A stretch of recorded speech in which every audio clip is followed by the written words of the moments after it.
Yeah, literally just got back from Toronto. Can you say what it is? It's called. I can't say it yet. Okay. I can't say it yet. I will, but you gonna find out. Christmas. Now I'm like Christmas king now. So it's another Christmas joint. Another Christmas joint. And then it's also with a really dope actress too. Really, really, really, really. Who do you?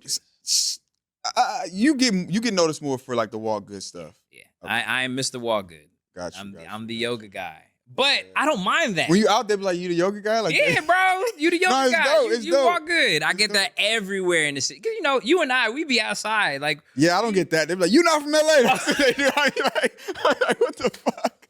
I'm like, how did I get here in my life, bro? But whatever.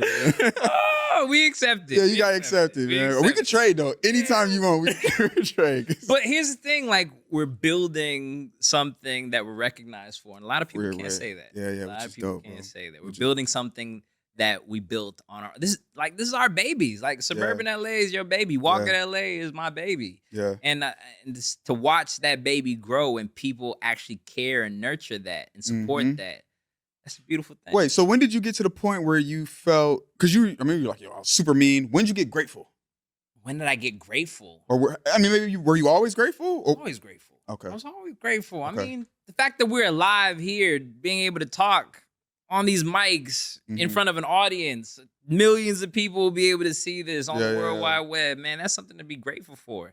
And that's really what takes me out of depression, you know, to be able to consciously think and be aware of all the things that you should be grateful for. The fact that we're able to breathe. A lot of people we know, a lot of people we used to know can't breathe no more. They're gone. We are here. Have you trained yourself to think? So there's a girl, her name, shout out Chloe McConney. She owns Castellana. Okay.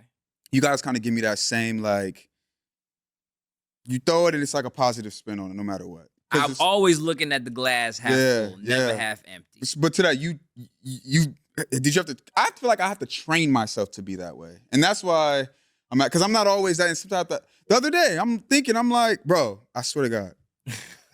Bro, I promise you. I promise. This is just got to keep it real with my people. For so long, I've always wanted to break the generational curse of being poor.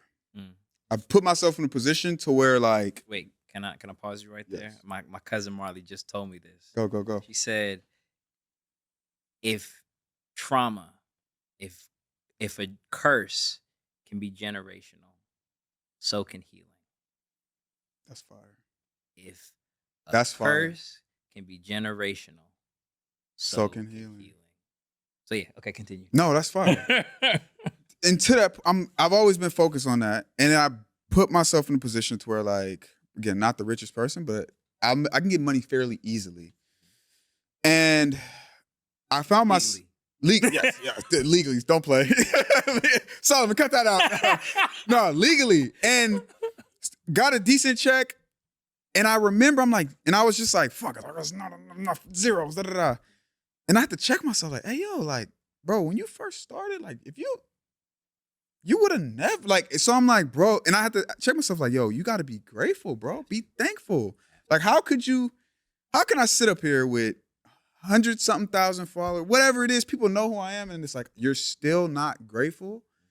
And so I had to check myself, but that's why I'm always looking at people like yourself or Chloe. I'm like, damn, like, how do you just remain in a state of gratefulness? You know what I mean? I mean, I have parents have always been. He like, nigga, just do it. Just do it, bro. Like, literally, that's all it is. Like, I've had my parents, my grandparents, my aunts and uncles. Like, I have family that have always encouraged me to put my best foot forward.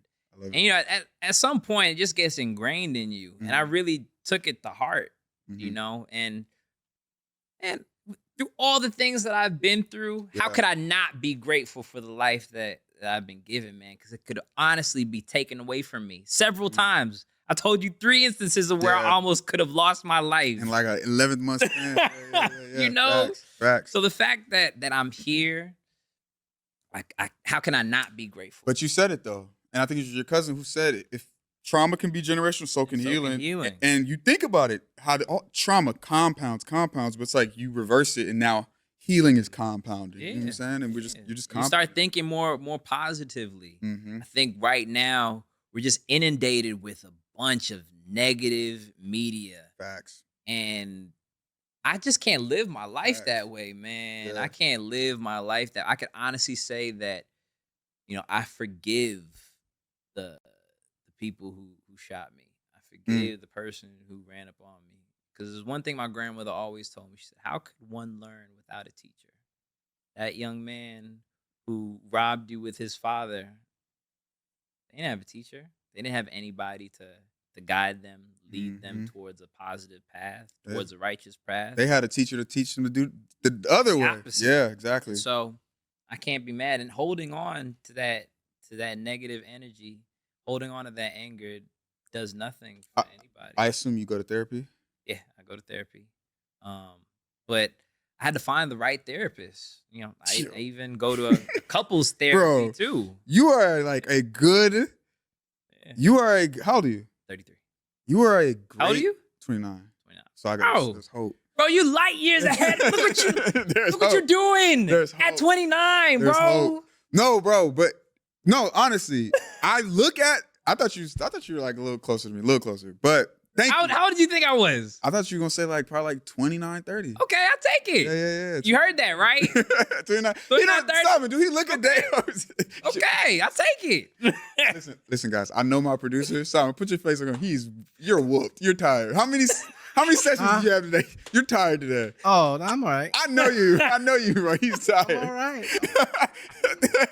I'm all right. Okay, I have. Damn, what was I gonna say? Besides, he's young. Who's young? You thought that I was young. You asked me if I was. Yeah. Well, I'm at that.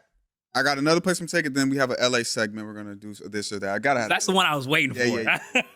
But no, I just genuinely, bro. Like, I just giving you your flowers. Like, you are a great representation of like what young black men need to see, bro. So just continue to keep being that. Like, honestly, like when I look at it, even like how I'm like continue to mold my image and that's what I want to talk about, like imagery. Like, how important is that? Like, to make sure you're putting out that right imagery and not doing some of the things that maybe not. And I say that because I've gotten here, and it won't take me to the next level, but I've gotten here just by thinking like, being super raw and authentic and a little bit gritty is the way. Now I'm kind of like realizing like, okay, like sometimes you can't just say whatever you not. Bro, there are consequences, bro. Yeah. My mom always told me you can make a good choice, you can make a bad choice, but whatever choice you make, there's consequences that come with it, bro. Yeah. And what consequence do you want? And I do not want a bad consequence. Yeah. I do not want that at all. Yeah. And I'm just thinking like, I could just kind of like, I don't know. I thought people would want. No. And then I feel like I started to become like a character. But think about caricature. But you just said it though.